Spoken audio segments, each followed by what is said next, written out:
Hi friends, welcome to our channel. ఈరోజు మన special బెండకాయ పచ్చడి అండి. ఎప్పుడు రొటీన్గా కాకుండా ఇలా పచ్చడి చేసి చూడండి, ఎంత బాగుంటుందో. టేస్ట్ చాలా కమ్మగా ఉంటుంది. ఇప్పుడు తయారీ విధానం చూద్దామా. ఇలా పీసులుగా కట్ చేసి ఒక కడాయి పెట్టుకొని అందులో పచ్చిమిర్చి, కొత్తిమీర, బెండకాయలు వేసి ఫ్రై చేసుకోవాలి. ఒక టేబుల్ స్పూన్ ఆయిల్ వేసి ఫ్రై చేసుకోవాలి. ఇందులోనే ఒక హాఫ్ టేబుల్ స్పూన్ వరకు ధనియాలు, హాఫ్ టేబుల్ స్పూన్ జీలకర్ర వేసి ఫ్రై చేసుకోవాలి.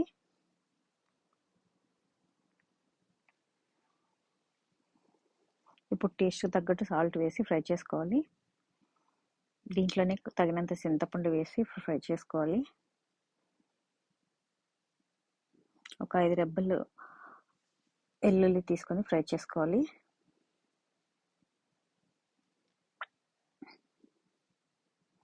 ఇందులోనే ఒక టమాటా వేసి ఫ్రై చేసుకోవాలి.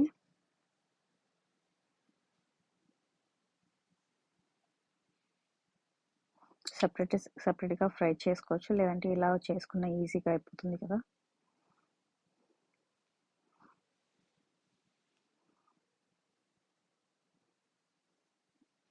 ఇదంతా ఫ్రై చేసుకున్నాక ఒక హాఫ్ టేబుల్ స్పూన్ అంటే చిటికెట అంతా పసుపు వేసి ఫ్రై చేసుకోవాలి. ఇవి అంతా ఒక ప్లేట్లోకి తీసుకొని చల్లార్చినాక మిక్సీ పట్టుకోవాలి. ఇప్పుడు పోపు వేసుకుందాం. ఇలా పోపు వేసుకొని ఇందులో ఇంగువ వేసుకుంటే చాలా బాగుంటుంది టేస్ట్. సన్నగా కట్ చేసుకున్న ఆనియన్ కూడా వేసి ఫ్రై చేసుకోవాలి. ఇందులోని కరివేపాకు కూడా వేసుకోవాలి. ముందుగా మిక్సీ చేసి పెట్టుకున్న పచ్చడిని ఎక్కువ మెత్తగా లేకుండా ఇలా చూపించినట్టు మిక్సీ చేసుకోండి. ఈ మిక్సీ చేసుకున్న మిశ్రమాన్ని ఇందులో వేసి ఫ్రై చేసుకోవాలి. చూడండి ఎంత టెంప్టింగ్గా ఉందో. కర్రీస్ అన్నీ పక్కన పెట్టి ఈ పచ్చడితోని అంత అలాగే చేస్తామో అంత టేస్టీగా ఉంటుంది.